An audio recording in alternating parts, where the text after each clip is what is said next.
오늘 말씀은 성령으로 충만하라라는 말씀의 제목을 가지고 은혜를 나누고자 합니다. 우리가 올해를 시작한 지 이제 둘째 주인가요? 셋째 주가 지났죠? 여러분 충만하십니까? 우리가 충만으로 시작을 해서 충만으로 맞춰야 되는데 그렇지가 못하죠. 또 이렇게 예배 시간에 충만해야지 이렇게 생각하고 또 살다 보면 어느덧 기름이 떨어져 있더라고요. 그렇죠? 저도 목회자지만 주일이나 예배 때 이렇게 할 때는 정신이 바짝 들어서 이렇게 하지만 저도 모르게 정신이 딴 데가 있어. 그러면 저도 딴 데가 있고 다 그런 것 같아요. 중요한 것은 성령의 충만함으로 시작해서 성령의 충만함으로 마칠 수 있는 이 시간이 되길 바랍니다. 올해가 되길 바랍니다, 여러분. 성경 곳곳에 보면 여러 내용이 있지만 저는 신약에 보면 우리에게 권면하는 것 중에 제일 중요한 게 뭐냐? 성령 충만입니다. 성령 충만 받게 되면 모든 것이 가능해진다는 것이죠. 성령 충만 받게 되면 우리의 삶에 하나님의 은천과 하나님의 축복이 넘치는 인생을 살 수 있다라는 것이에요.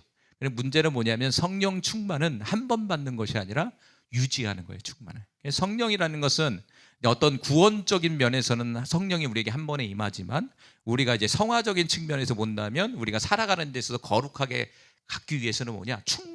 충만을 받아야 되는 거예요. 그 충만이라는 말이 뭔가 내가 채운다 이런 개념보다는 그분의 지배를 받는 걸 얘기하는 거예요. 누구라고요? 성령님의 지배를 받는 거예요. 그러니까 성령 충만이라는 말은 내가 얼마만큼 지배를 받고 있느냐 이거죠.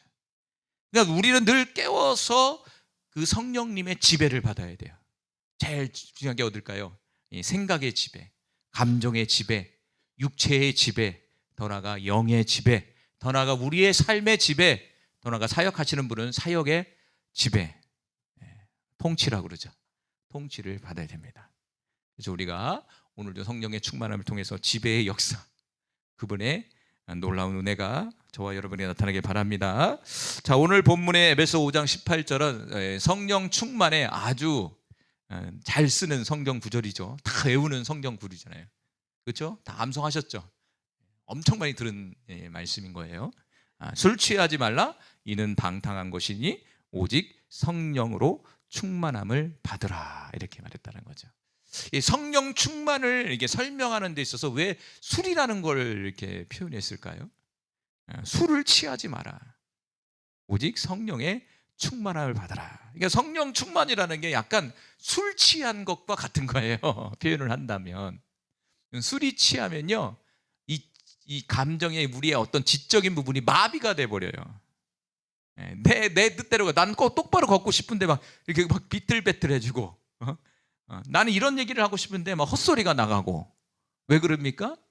이 알코올로 인해서 마비가 되는 거예요. 내 기능이. 그러니까 똑같은 거예요. 성령의 충만이라는 거 아까도 지배라고 했잖아요. 우리에게 성령임에서 성령이 우리를 지배하게 되면 내 생각이 아니라 성령을 따라서 움직이기 시작하는 거예요. 성령을 따라서 생각하기 시작하는 거예요. 성령을 따라서 감정을 느끼기 시작하는 거예요. 그런데 그것이 없이 내가 느끼고 내가 판단하고 내가 행동하고 싶은 거 이렇게 해버리면 어떻게 좋은 것도 있지만 대부분은 잘못된 방향으로 가더라고요. 할렐루야. 그러기 위해서는 우리가 이 충만함을 성령의 지배를 받아야 된다는 것이죠. 자, 원어를 본다면 충만함이라는 말을 좀 볼게요. 충만함이라는 말이 플레로우라는 말이에요. 플레로우라는 말이에요. 충만이라는 단어가 두 가지 정도가 있더라고요. 근데 여기서는 플레로우라고 말이라는데 이거 채우다, 충만하다 이 말인데 이 플레로우라는 말은 더 깊은 의미는 뭐냐면 내적인 충만을 얘기하는 거예요. 여기서 충만이라는 게 이제 어떤 여러 외적인 충만도 있고 이렇게 성경에 보면 있는데 원어로 보니까 내적인 충만을 얘기하는 거예요. 그런데 내적인 충만으로 끝나는 것이 아니라 지속적인 충만을 표현해주고 있는 단어가 이 단어입니다, 여러분. 그러니까 여기서 성령의 충만함을 받으라는 것은 한 번에 딱 충만을 받는 것이 아니라 충만을 받았으면 그 충만이 우리 내면으로 흘러 들어오는 거예요.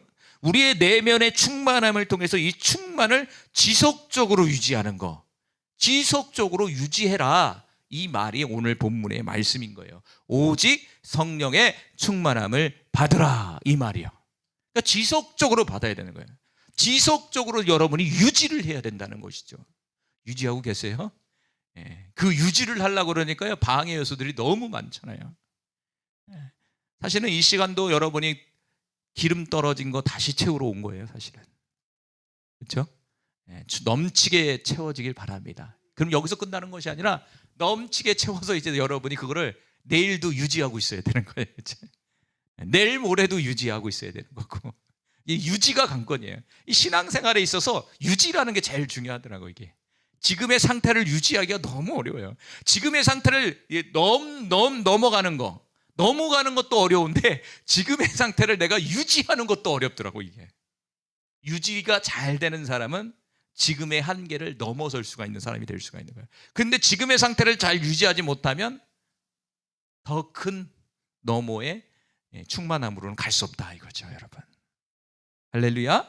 그래서 저와 성령의 충만함을 받는 것은 우리가 지속적으로 이 충만함을 유지해라, 이 말이라는 거죠. 이 재밌는 것은 이 충만이라는 말은 약간 이제 문법적으로 그냥 들으세요. 문법적으로 보면 동사이면서 명령형이에요. 다음 뒤로 넘겨주세요. 동사이면서 명령형이에요.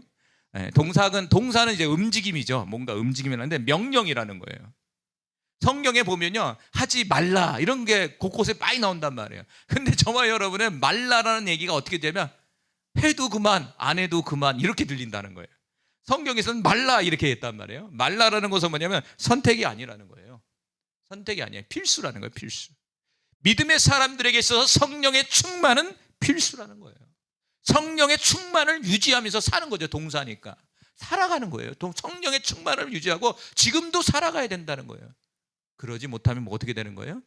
반대로 술 취함이 되는 거죠. 그러니까 오늘 본문에 보면 술 취하지 말라, 이는 방탕한 것이다. 이것은 겉을 얘기하는 거예요. 겉을. 근데 오직 성령으로 충만을 받아라, 이것은 내면을 얘기하는 거예요. 그러니까 겉에 충만하게 되면, 우리의 육신적인 것에 충만하게 되면 방탕하게 된다는 거예요. 그러나 내면의 성령으로 충만하게 되면 어떻게 될까요? 거룩하게 되는 거죠. 할렐루야. 그게 하나님의 자녀라는 거예요. 그게 명령이라는 거예요. 명령. 뭐뭐 하라, 뭐뭐 되어라, 이건 다 명령이라는 거예요. 좀 강한 어조죠. 강하게 하나님이 우리에게 지금 말하고 있는 거죠.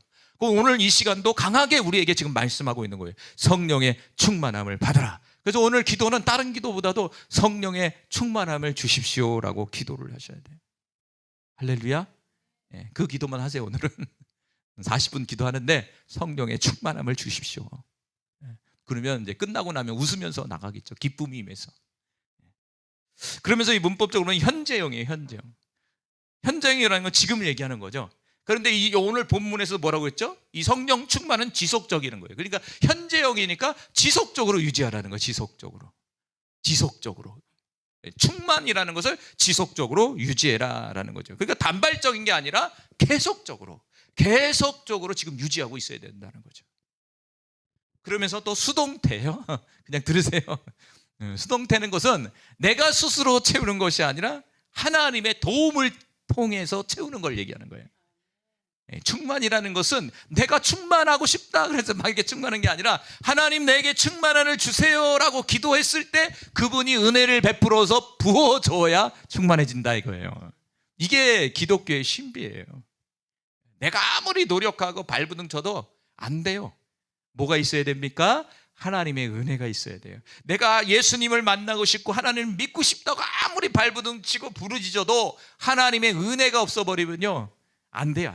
열려지지가 않아요. 경험되어지지가 않아요. 그러니까 철저히 하나님의 은혜가 부어져야 된다. 여기서 충만이라는 게 이 수동태라는 거죠. 그러면서 더 중요한 것은 2인칭 복수예요. 나가 아니라 너가 되는 거예요. 다시 말한다면 너희들 되는 거예요.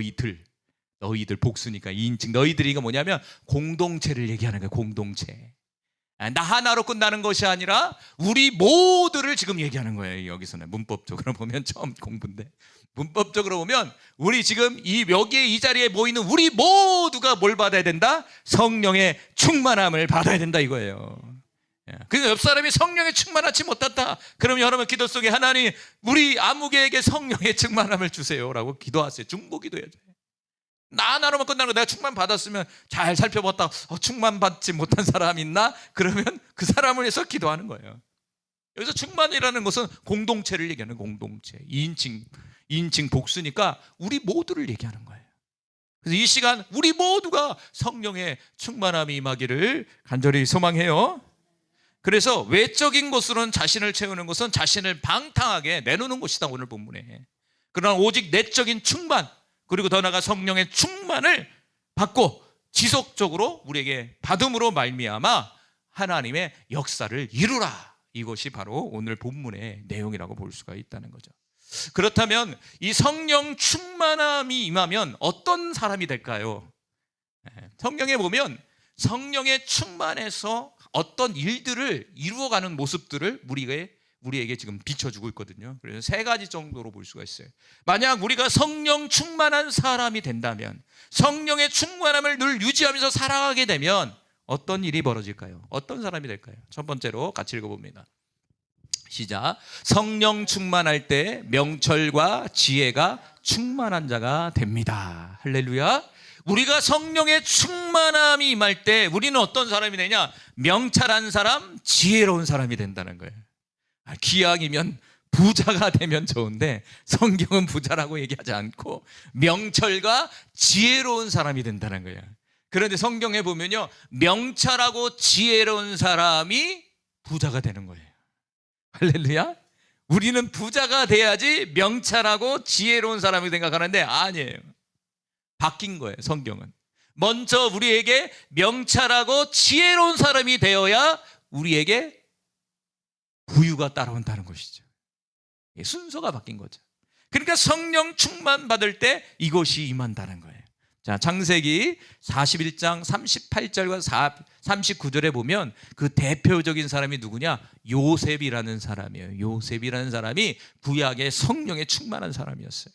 같이 읽어봅니다. 시작. 바로가 그의 신하들에게 이르되 이와 같이 하나님의 영에 감동된 사람을 우리가 어찌 찾을 수 있으리요 하고 요셉에게 이르되 하나님이 이 모든 것을 내게 보이셨으니 너와 같이 명철하고 지혜 있는 자가 없도다. 이것은 누가 얘기하냐면 바로 왕, 세상 왕이 믿음의 사람 요셉을 향해서 봤을 때 이 사람은 그냥 사람이 아닌 거예요. 그냥 평범한 사람이 아닌 거예요. 뭐라고 얘기하냐면 하나님의 감동된 사람. 신약에 이걸 뭐냐냐? 성령에 충만한 사람. 성령에 충만한 사람이다. 이 같은 사람이 이 세상에 존재할 수가 없다. 그런데 딱 한 사람 존재한다. 그 사람이 너야. 할렐루야. 요셉이었던 사람인 거예요. 그 당시 어떤 일이 있었습니까? 배경을 본다면 이 요셉이라는 사람은 지금 억울하게 감옥살이를 하고 있는 상황이었어요. 억울하게 감옥살이를 하고 있었어요. 종으로 팔려왔는데 감옥에 또 들어갔단 말이에요. 그러한 상황 속에 애굽의 왕 바로가 꿈을 꾸게 돼요. 그리고 그 꿈을 요셉이 해석을 해주는 거예요. 그 꿈의 내용은 어떤 해석이냐면 7년 풍년, 7년 흉년이라는 의미를 가진 상징적인 꿈이었는데 그거를 요셉이 풀어준 거예요. 풀어줌으로 끝난 것이 아니라 요셉은 어떻게 했느냐? 앞으로 7년 흉년을 대비할 수 있는 비책을 이 바로 왕에게 가르쳐 주는 거예요. 할렐루야. 풀어줄 뿐만 아니라 이거를 해결해 줄 수 있는 방법까지 제시해 주는 거예요. 이런 어떤 사람인 거예요? 오늘 39절에 보니까 명철하고 지혜 있는 자다. 꿈만 해석할 뿐만 아니라 그 해석에서 그 어려운 위기를 이겨낼 수 있는 지혜까지도, 명철까지도 제시해 주니까 이 바로 왕이 너무나 깜짝 놀랐다는 거죠. 기왕이면 저와 여러분이 됐으면 좋겠어요. 여러분의 직장에서, 여러분의 사업장에서, 여러분의 가정에서, 기타 여러분을 만나는 어떤 사람의 여러분에게 도움을 요청할 때 여러분이 명철한 사람, 지혜로운 사람, 더 나아가 성령에 충만한 사람이 된다면 그들에게 상당한 도움을 줄 수 있는 거죠. 그리고 성령의 충만을 받아야 돼요? 안 받아야 되겠어요? 받아야죠. 명령이니까.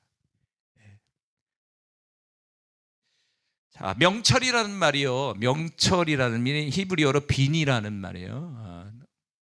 명찰이란 말이 빈인데 이게 무슨 뜻이냐면 분별하다는 뜻이에요. 여러 가지 뭐 식별하다, 분별하다, 지각하다, 이해하다 이라는 말인데 이 네 개 중에서도 제일 가까운 게 뭐냐면 분별하는 거예요. 옳고 그름을 판단하는 거예요.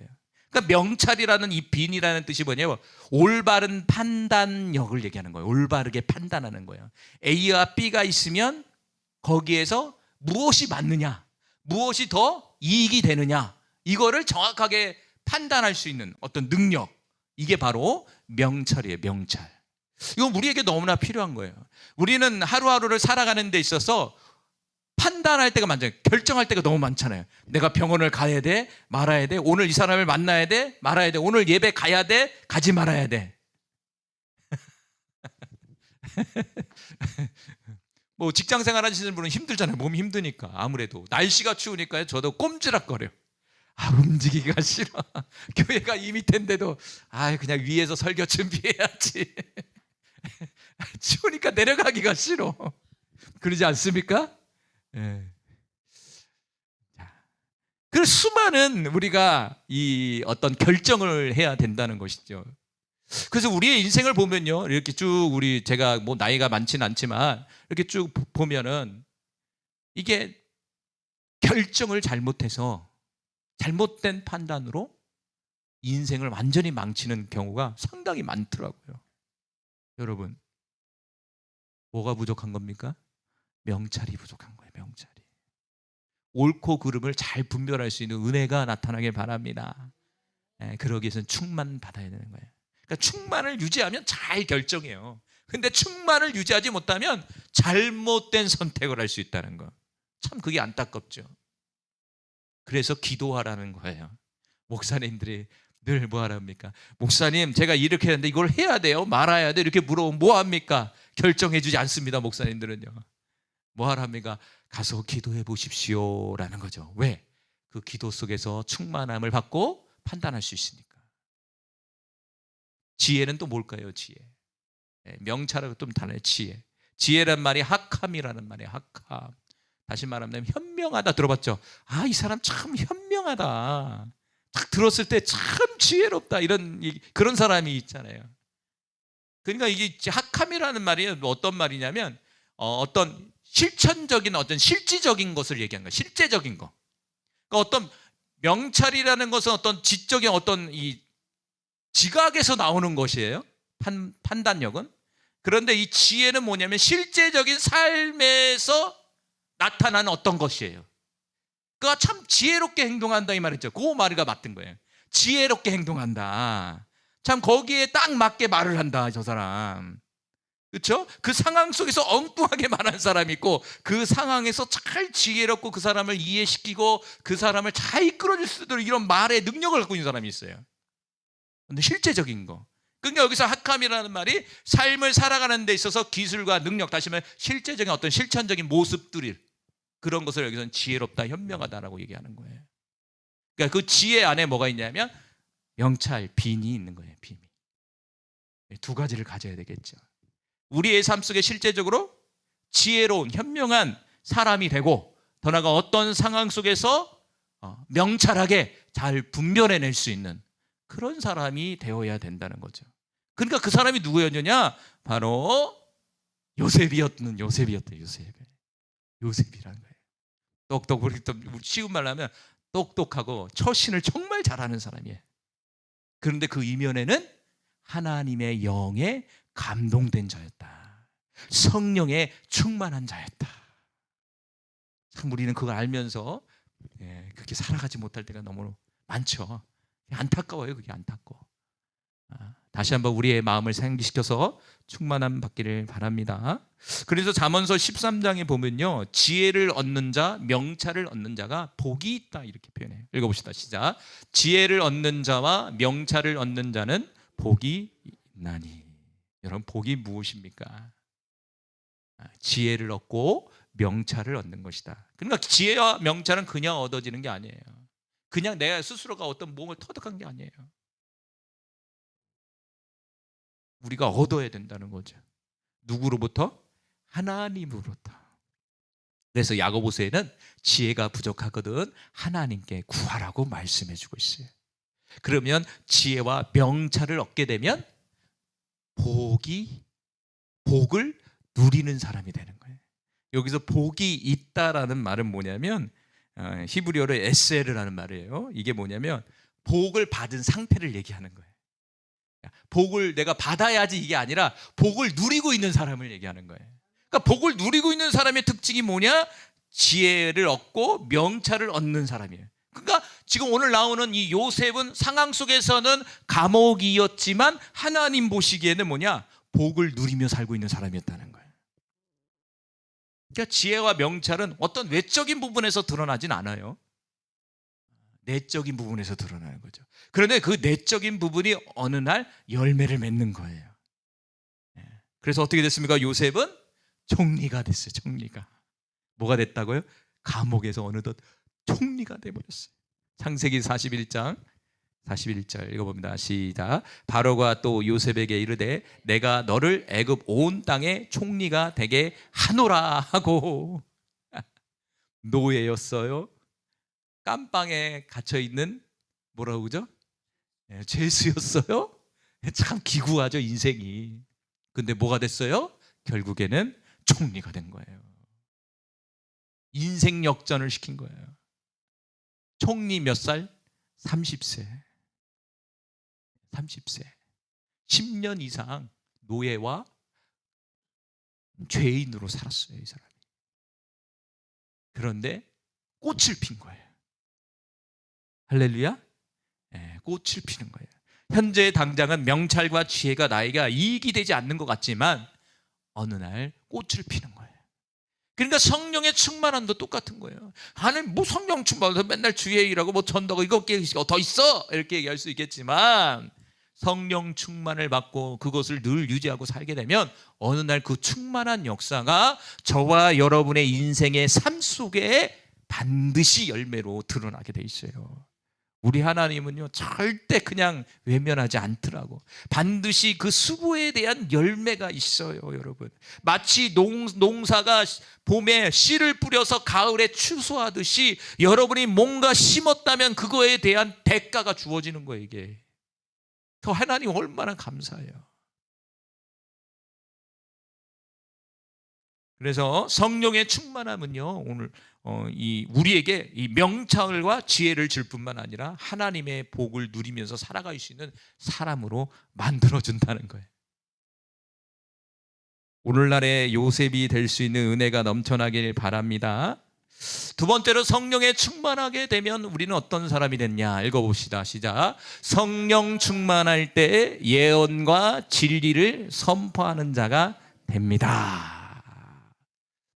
성령이 충만할 때는요 예언과 진리, 다시 말한다면 하나님의 말씀을 선포하는 자가 되는 거예요. 열왕기상 22장 23절과 25절 말씀 읽어봅니다. 시작. 이제 여호와께서 거짓말하는 영을 왕의 이 모든 선지자의 입에 넣으셨고 또 여호와께서 왕에 대하여 화를 말씀하셨나이다. 그나 아나의 아들 시드기야가 가까이 와서 미가의 뺨을 치며 이르되 여호와의 영이 나를 떠나 어디로 가서 내게 말씀하더냐. 미가야가 이르되 내가 골방에 들어가서 숨는 그날에 보리라. 이 배경이 뭐냐면요 이 북이스라엘 왕 아합이라는 사람이 있었어요. 이 아합이 아람과의 전쟁을 지금 준비하고 있는 상황 속에 있었어요. 그런 상황 속에서 선지자들을 부르는 거예요. 선지자들을 불러서 내가 이 전쟁에서 어떻게 될 거냐 묻고 있는 상황 속에 있었는데 모든 선지자들이 이것은 하나님이 원하는 것이고 이 전쟁에서 반드시 승리할 겁니다 라고 예언을 해줬단 말이에요. 그런데 딱 한 사람이 반대를 했어요. 그 유명한 미가야 선지자가 와서 얘기를 하는 거예요. 뭐라고 얘기합니까? 그들 입에 거짓말하는 영이 들어갔습니다. 그래서 하나님이 그걸 허락하셨고 그걸 통해서 당신에게 심판하려고 합니다 라고 얘기를 했다는 거죠. 거짓말하는 영이 들어갔다는 거예요. 하나님이 넣었다는 거예요. 그러니까 모든 선지자들이 이 전쟁에서 승리할 겁니다. 근데 미가 선지자는 아닙니다. 당신은 죽을 겁니다. 그럼 누굴 따를 거예요? 누굴 따를 거예요? 저 같아도 흔들릴 것 같아요. 아니 9명은 이긴다고 그러고 1명은 아니라고 그러는데 이때 뭐가 필요할까요? 명찰이 필요한 거예요. 명찰이 필요하다니까요. 여기서 판단을 잘해야 되는 거예요. 만약 아방이 미가야 선지자의 말을 들었다면 살았을 거예요. 그런데 뒷얘기 보면요, 어떻게 했으면 오늘 본문에서도요, 가둬버렸어요. 지하 감옥에다가 그냥. 그러면서 그 얘기를 듣던 이 선지자의 어떤 이제 무두머리가 있었나 봐요. 뭐라고 했냐면, 뭐라고 합니까? 여호와의 영이 나를 떠나 어디로 가서 내게 말씀하겠느냐? 내 안에 계신 성령이 너에게 가서 말씀했냐? 이렇게 물어보는 거예요. 그러니까 구약의 선지자들은 그냥 예언하는 것이 아니라 성령을 통해서, 성령이 임해서 그 성령의 감동을 통해서 예언을 하는 거거든요. 선지자들도요. 그러니까 이들도요, 계속해서 선지자의 직분을 감당하면서 하나님의 성령으로 예언을 했다는 거예요. 그런데 어느 순간인가 거짓말하는 영이 그 입술에 붙으면서 거짓을 말하기 시작한 거예요. 무서운 얘기죠. 그러니까 이 구약에 나오는 선지자들은 뭘 받았다? 하나님의 영의 충만함을 받은 사람이라는 거죠. 그러니까 우리가 성령의 반대로 생각해서 성령의 충만함을 받으면 하나님의 예언과, 여기 두 번째 제목처럼 성령이 충만할 때 예언과 진리를 선포하는 자가 되는 거예요.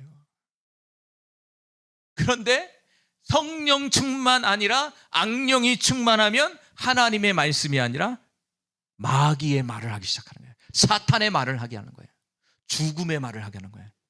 성령은 살리는 길을 제시해 주는데 거짓말한 영으로 충만해져 버리면 죽음의 길로 인도해 버리는 거예요.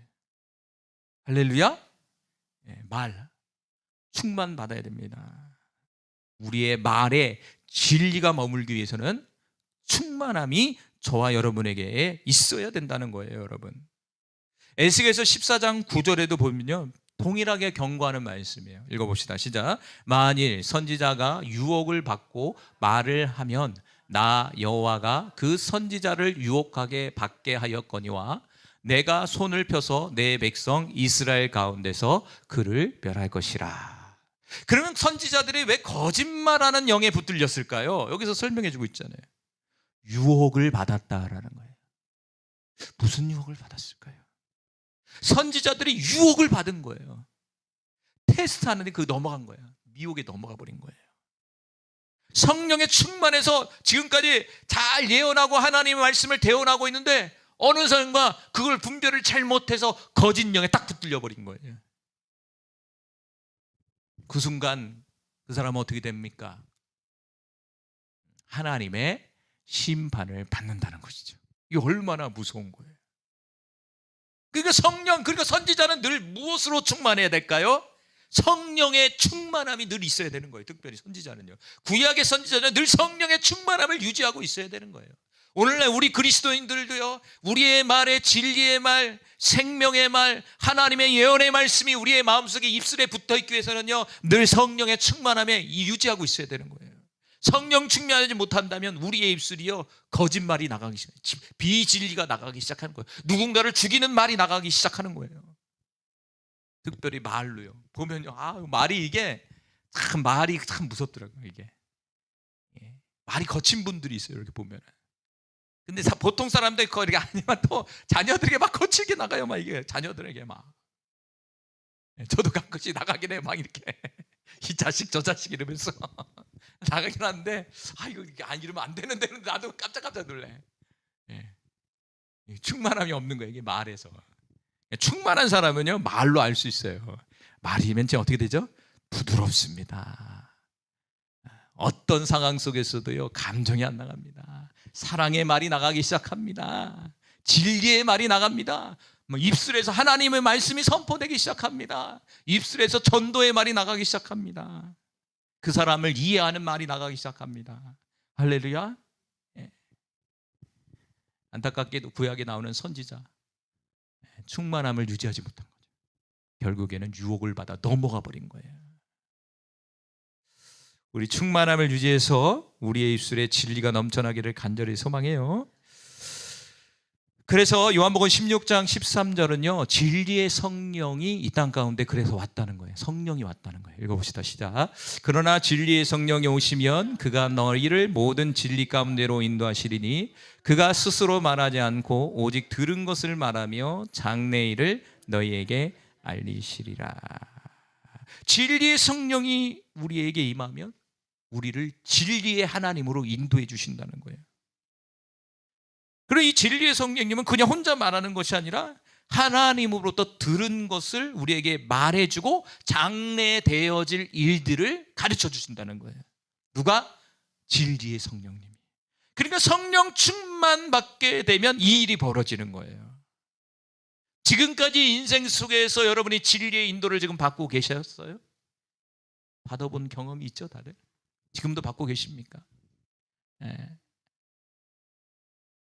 우리 모두는 이 진리의 성령님의 임재가 넘쳐나야 된다라는 거예요. 요한이서 1장 3절 말씀 또 봅니다. 시작. 은혜와 긍휼과 평강이 하나님 아버지와 아버지의 아들 예수 그리스도께부터 진리와 사랑 가운데서 우리와 함께 있으리라. 하나님 어디 가운데 있다고요? 진리와 사랑 가운데 우리와 함께 하신다는 거예요. 할렐루야. 진리. 그러니까 저와 여러분이 성령, 진리의 성령, 성령의 충만함 속에 있다면 하나님이 함께 하신다는 증거예요. 하나님이 함께 하시는 거예요. 그 충만받아야 할 이유가 뭐냐면 하나님의 함께 하심, 동행함이에요. 에녹이라는 사람이 나오잖아요. 300년 동안 이 땅 가운데 하나님과 동행했다고 그랬잖아요. 그 말은 뭐냐면 300년 동안 에녹은 충만했다는 거예요. 무려 300년 동안 충만하게 살아갔다는 거예요. 충만하게. 그 요셉이라는, 앞에 나도 요셉이라는 사람도 충만하게 살아간 사람이에요. 성경의 곳곳에 보면 충만함을 유지하면서 살아갔다는 거예요. 구약에 제가 제일 좋아하는 인물은 다니엘이에요. 다니엘. 정말 대단한 사람이, 이 사람은. 근데 이 사람은 이 믿음의 시련이 엄청나게 많아요. 사자굴에 던져지지, 불에 뭐 여러 가지 뭐 많잖아요. 이게 죽음의 고비가. 그러니까 직접 보여주고 있잖아요. 그런데도 뭡니까? 그가 충만한 가운데 살았기 때문에 그 상황과 어려움을 이겨낼 수가 있었다라고 볼 수가 있죠. 충만함이 얼마나 중요한가요? 그가 진리 가운데 살 수 있었던 그 비결이 그 충만함에 있었다는 거죠. 할렐루야. 그래서 하나님으로부터 말씀을 받아서 오늘날 다니엘서라는 하나님의 말씀에, 진리의 말씀을 기록한 저자가 된 거잖아요. 세 번째로 우리가 성령에 충만한 사람이 되면 어떤 사람이 되느냐 읽어봅시다. 시작. 성령이 충만할 때 지도력과 권위가 있는 자가 된다는 거예요. 다시 말한다면 리더가 된다는 거예요. 그 목사님만 리더 아니죠. 여러분의 가정 속에서 리더가 되어야죠. 부모가 리더잖아요. 할렐루야. 여러분의 직장에서 여러분이 리더잖아요. 누군가를 말할 사람이 있다면 여러분은 리더인 거예요. 여러분 자녀들이 있다면 여러분이 리더인 거예요. 성령이 충만할 때 지도력과 권위가 회복이 된다는 거예요. 충만하지 못하면 그 지도력과 권위가 무너져 버리는 거죠. 부모의 권위, 목회자의 권위, 많잖아요. 더 많잖아요. 회사에서는 내가 그 직분에 맞는 권위, 학교에서는 선생님의 권위, 뭔가 다 권위가 있잖아요. 중요한 건 뭐냐면 성령이 충만할 때 그 권위가 세워지는 거예요. 이거는 세상이 모르는 거예요. 성령이 충만한 사람 앞에는요 다 숙이게 돼 있다는 거예요. 믿든 믿지 않든 간에. 자, 민수기 21장 24절과 25절 말씀 읽어봅니다. 시작. 모세가 나가서 여호와의 말씀을 백성에게 알리고 백성의 장로 70인을 모아 장막에 둘러세우매 여호와께서 구름 가운데 강림하시사 모세에게 말씀하시고 그에게 임한 영을 70인 장로에게도 임하게 하시니 영이 임하신 때에 그들이 예언을 하다가 다시는 하지 아니하였더라. 70인 장로가 성령을 받는 사건이거든요. 이 배경은 뭐냐면요, 이스라엘 백성이요 광야에서 막 불평하고 원망을 막 하는 거예요. 그런데 그 화살이 다 누구에게 가냐면 모세에게 가는 거예요. 그래서 모세가 나 이제 못하겠습니다, 때려치겠습니다, 나 이제 사명 감당 안 할 거예요 막 원망하면서 막 기도하는 상황 속에 있었어. 하나님, 힘드냐? 그러면 70명을 세워라. 그를 통해서 분담해. 그래갖고 우리말로 하면 담임 목사에서 부교육자들을 세워주는 거예요. 부목사들을 세워주는 거예요. 70명이었다는 거예요. 70명도 적을 것 같은데 70명을 세운 거예요. 세우니까요, 갑자기 구름이 나타나기 시작해요. 그들을 덮기 시작하는 거예요. 그리고 그들에게 성령이 임한 거예요. 성령이 임했다, 하나님의 영이 임한 증거가 뭐냐면 그들이 예언했다, 이렇게 표현하거든요. 예언했다는 것은 하나님의 비밀을 말하기 시작한 거예요. 그래서 이 사람이 성령이 임했구나. 그러니까 아무나 세운 게 아니에요. 너 가서 누구 세워, 이게 안 했어요. 어떻게 했습니까? 여기서는요, 광야에서는요, 성령 받은 사람들을 지도자로서, 리더로서 세웠다는 얘기예요. 이 말은 뭐냐면 성령이 충만할 때 우리가 우리의 앉은 자리에 리더로서 그 권위가 회복되게 만드셨다는 거죠. 그러니까 어떤 노력이나 어떤 힘이 아니라 철저한, 계속 얘기하지만 하나님의 은혜, 성령의 임재를 통해서 그 결과가 나타나는 거죠. 그러니까 저와 여러분이 지금 속해 있는 여러분의 어떤 리더의 자리 속에서 중요한 건 뭐냐면 성령의 충만함을 받고, 더 나아가 성령의 충만함을 늘 유지한 상황 속에서 여러분의 가정, 여러분의 직장, 여러분의 교회, 기타 등등 그곳에서 하나님 주신 권위, 지도자로서의 권위를 사용하시기 바라요. 여러분, 부모는 부모의 권위, 선생님은 선생님의 권위, 목회자는 목회자의 권위, 권사님은 권사님에 대한 권위, 안수지사님은 안수지사님에 대한 권위, 사역자들은 사역자에 대한 권위가 회복되는 거예요. 여러분, 아주 중요하다고 생각해요. 여러분, 우리는요, 나를 좀 권위 있게 좀 대, 나를 좀 부모답게, 너 내 부모잖아, 부모답게 좀 날 생각해, 이렇게 얘기하잖아요. 그렇게 해서는 안 돼요. 그렇게 해서는 안 되더라고. 안 돼. 철저한 성령의 부으심이 있어야 돼요. 성령의 충만함을 여러분이 유지할 때 자연스럽게 그 권위가 회복되고 그들이 조아리게 돼 있다는 거예요. 순복하게 돼 있다는 거죠.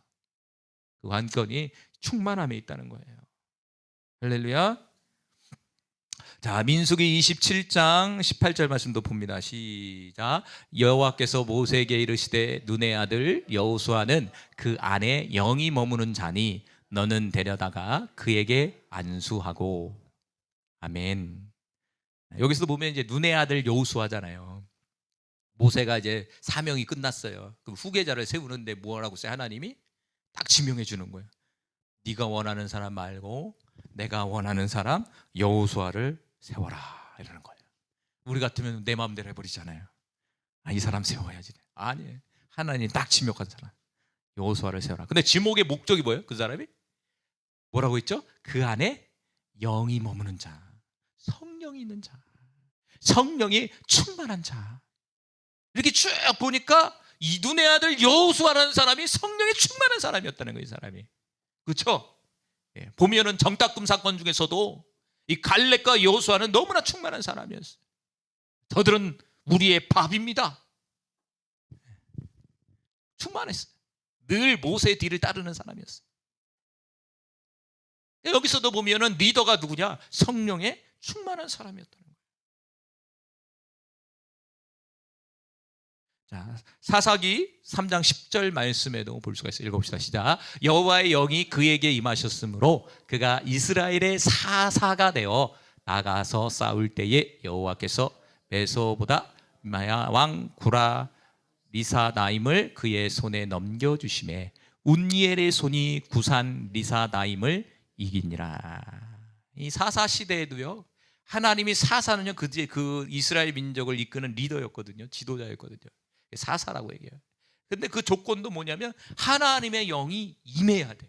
하나님의 영, 성령이 임한 자가 사사가 되는 거예요. 오늘은 성령에 충만한 자가 리더가 되는 거예요. 그러할 때 그 전쟁에서 이길 수가 있는 거예요. 전쟁은 하나님께 속한 거예요. 성경에 보니까 하나님과 동행한 자가 리더가 돼야 그 전쟁을 승리할 수가 있는 거예요. 근데 하나님과 동행하지 않는 자가 리더가 되면 문제가 생기는 거예요. 한 나라의 지도자도 똑같은 거예요. 좀 생각해봤어요. 이거 하면서 참 우리나라의 정치나 대통령이 정말 충만한 사람 있잖아요. 뭐 표를 얻기 위해서 오는 사람이 아니라 정말 충만해서 막 불이 나갖고 막 팔팔 뛰는 사람, 이런 사람이 좀 대통령이 됐으면, 이런 사람이 좀 국회의원이 됐으면 바뀌지 않을까, 그런 생각이 문득 드는 거야. 그런 생각 들지 않습니까? 좀 충만한 사람, 형식적인 사람이 아니라 정말 충만해서 하나님의 역사를 이렇게 이룰 수 있는 사람, 참 그런 지도자가 참 필요한 것 같아요. 이 오늘날 시대에 보면요, 다 자기 입속과 표를 얻기 위해서 오는 사람들이에요. 참 안타깝죠. 이거 보면서 지도자가 성령에 충만해 살면 그 나라는 행복해지겠구나. 할렐루야. 하나님의 축복이 쏟아지겠구나 좀.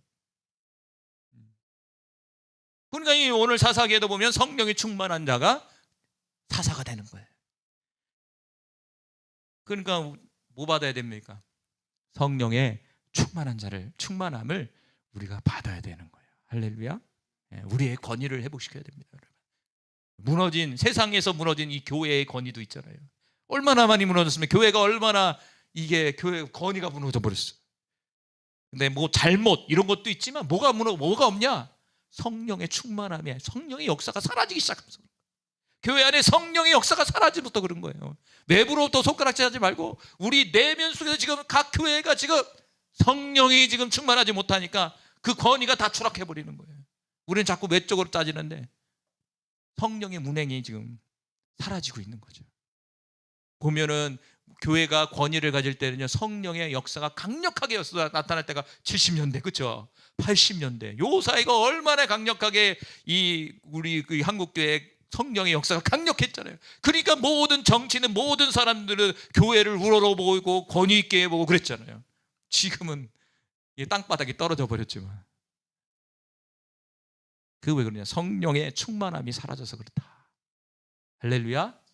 나도 충만받고, 충만함 뭐라고 했죠? 공동체라고 했잖아요. 우리 모두가 충만함을 받아야 됩니다, 여러분. 그러니까 이 시간 기도할 때 나도 충만받지만 우리 교회 모든 성도들도 충만함을 주십시오. 주님, 우리 한국교회의 모든 성도들과 사역자에게도 충만함을 주십시오. 우리 모든 대통령과 국회의원과 지도자들에게도 충만함을 좀 주십시오, 주님. 그래서 하나님의 뜻을 온전히 좀 이루어 주십시오라고 여러분이 중보 기도하시길 간절히 소망합니다. 결론을 맺겠습니다. 에베소 5장 18절에는요, 성령으로 충만하라는 말씀은요, 단순히 선택이 아니라 지속적으로 우리가 유지하고 필수적인 명령이라고 볼 수가 있어요. 그래서 성령의 충만함은 외적인 것을 자신으로 채우는 방탕한 삶이 아니라 내적인 충만함, 이 성령의 충만함을 통해서 하나님의 뜻을 이루어야 되는 것이 저와 여러분이라는 것을 상기시켜 주고 있다는 것이죠. 그래서 우리가 성령이 충만할 때 뭐가 임합니까? 명찰과 지혜를 주시고, 오늘날 요셉처럼 올바르게 판단하고 삶의 어떤 지혜로운 그러한 믿음의 삶으로 살아갈 수 있다, 이렇게 말씀하셨고요. 두 번째는 성령의 충만함을 통해서 하나님의 예언과 진리를 선포할 수 있는, 그리고 그 진리대로 살아갈 수 있는, 더 나아가 거짓을 분별할 수 있는 하나님의 사람이 될 수 있는 거예요. 세 번째는 성령의 충만함은 우리가 잃어버렸던 지도력, 우리가 잃어버렸던 권위가 회복될 수가 있다는 거예요. 여러분의 부모의 권위, 여러분이 가지고 있는 직장이나 여러분의 목회자면 목회자의 권위, 여러 기타 등등의 권위가 회복되어야 돼요. 그러기 위해서는 성령의 충만함을 받아야 된다라고 말씀해 주고 있어요. 오늘 이 시간 기도할 때 우리 모두 충만한 역사가 나타나기를 간절히 소망합니다. 그래서 이 충만함이 지금으로 끝나는 것이 아니라 계속 영원히 지속될 수 있는 저와 여러분이 되기를 간절히 소망합니다.